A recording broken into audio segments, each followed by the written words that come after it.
Good morning.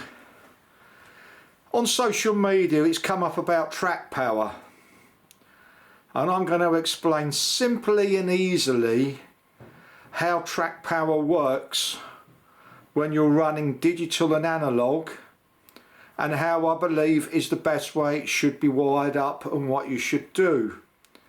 As I say, I run digital and analog. I haven't blown up any locomotives and everything works fine. So I'm just going to give you a few pointers. You do what is right for you, but I have the provenance. Thank you for watching and I hope you'll find this video helpful. Thank you. Right, to start off with, I run digital and analog power, as you can see here. What I have is, I have two isolation switches taking my analog power out of the circuit in case idiot, being me, forgets to turn one of the track wires off, and I feed digital power to the analog transformer or controller. If you have a weep of digital power to your analog controller, you will blow it up. That's 18 volt, that's 12 volt. As I say, if you have a weep from your digital controller to your analog controller, you will blow it up. It is as simple as that. Now, that is why I've got these here, these isolators, so if I forget to flick a switch, I'm not going to blow up my controller. Now, Insul frog points will not protect a controller. They will protect a locomotive from digital power, but they will not protect the controller. I don't know why, I'm not an electrician. Now obviously if you're running digital and analog, and even before I ran digital I did this, is on crossovers you have isolators. It's not going to make any difference because on both tracks you will have power going through if you're going to have the crossover. But what it does do is if you're running a loco rounding direction A and one in direction B, if you accidentally flick the point, the isolator is going to stop you shorting out your transformers or controllers. You're not going to wreck them, you're going to short them out and they should reset. So that's if you're running in analog.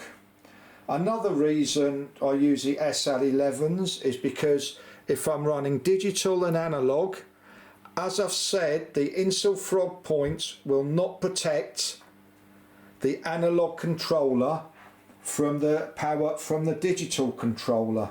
So thus, if I'm running analog there and digital here, even with these points set in the right direction, the points will not protect the analog controller from the digital controller's power bleed. Hence why I've got SL-11s. And I'll see if I can zoom in on them because they're pretty good, you can't see them. So I'll zoom right in, see if we can see it. And there you go, to the right of the picture, there they are, SL-11s. And they have like a little plastic bit in the middle so that you do not connect the track. The other way you could do it is just to use a Dremel and grind a thin slot in the track. However, the problem there is if you get any conductor stuck between the tracks, you could end up getting a bleed. And that's basically it really if you're running digital and analog. And even if you're running analog, it's worth having the isolators, because if you do something stupid and one's going in one direction and one's going in another, you're not going to trip out your controllers. You're going to have a derailment, but you're not going to trip out your controllers. And also if you're running analog on one track and digital on another, you're not going to get a power bleed. And that's basically it really as far as the track's concerned, and the effect of digital power going to an analogue locomotive. And I will say again, this is important. Insul frog points will protect locos in the sidings from digital power, even if they are not digital locomotives. However, they will not protect the bleed from a digital controller to an analogue controller.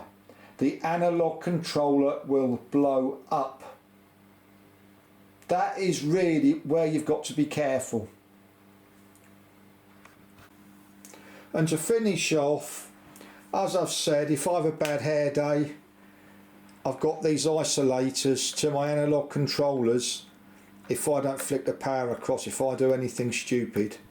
So it's just like a safety where there's going to be no power going to my analogue controllers. That's the only thing you really have to be aware of if you're running digital and analogue.